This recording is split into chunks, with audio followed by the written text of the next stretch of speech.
అందరికీ నమస్తే అండి. This Jyotsna Chandran wishing you all health and happiness. Okay, నమస్తే to all the guests here and a very good afternoon.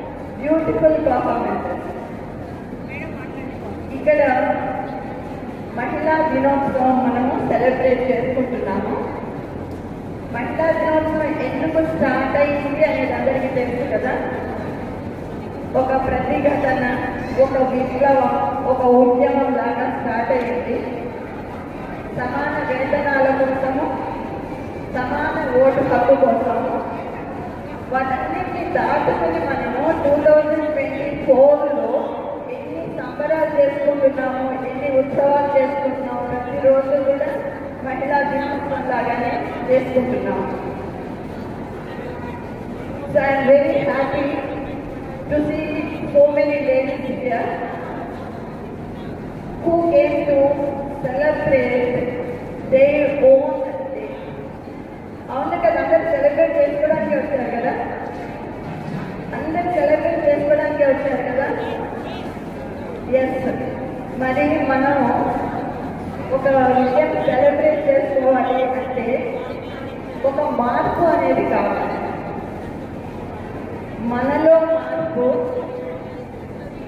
మన ఫ్యామిలీలో మార్పు, సమాజంలో మార్పు, దేశంలో మార్పు, ప్రపంచంలో మార్పు అభివృద్ధికి సంకేతం. మంచి మార్పు అనేది రావాలి. మరి ఈ మంచి మార్పు రావాలంటే మహిళలతోటే సాధ్యం. మన కుటుంబాన్ని చక్కగా చూసుకుంటూ, మన సమాజాన్ని గురించి కూడా ఆలోచిస్తూ, పిల్లలతో కూడా ఆ విధంగా ఆలోచన చేయించడం అనేది ఒక మహిళతోటే, ఒక మాతృమూర్తితోటే సాధ్యపడుతుంది. ఇక్కడ ఒక చిన్న పాయింట్ నేను చెప్తాను, ఎందుకంటే మనం మాట్లాడితే ఒక మెసేజ్ ఉండాలి. మెసేజ్ లేకుండా మాట్లాడితే అది కంప్లీట్ కాదు అని నా ఉద్దేశం. సో మహిళలను మనం యూజువల్గా ఏం చేస్తామంటే, ప్లీజ్ వినండి ఒకసారి, మహిళలను మనం ఏం చేస్తున్నాము అని మనం ఒకసారి తెలుసుకోవాలి. మహిళలు మనం ఎట్లా ఉంటున్నాము, ఎట్లా ఉండాలి అనేది నేను ఒకే ఒక పాయింట్ చెప్తాను.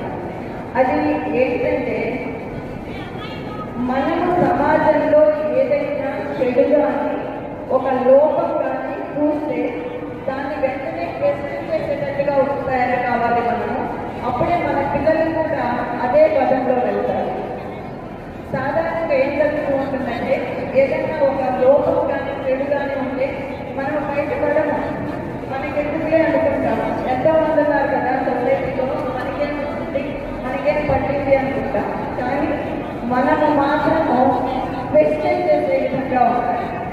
చెడు ఎందుకు, లోపం ఏంటి, దాన్ని సరిదిద్దేటట్టుగా ఉండాలి.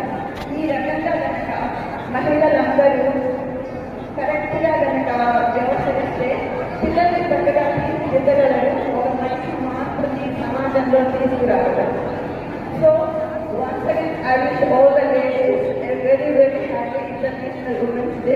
అఫ్కోర్స్ 1 వీక్ క్రితం చేసుకున్నాము, కానీ ఏ సెలబ్రేషన్ అయినా మనకి ఏం అలవాటు అంటే, వినాయక చవితి అయితే నవరాత్రులు చేస్తాం, దసరాలు అయితే నవరాత్రులు చేసుకుంటాం, అట్లాగే ఉమెన్స్ డే కూడా 9 రోజులు చేసుకుంటాం. So thank you so much for this wonderful opportunity. Thank you.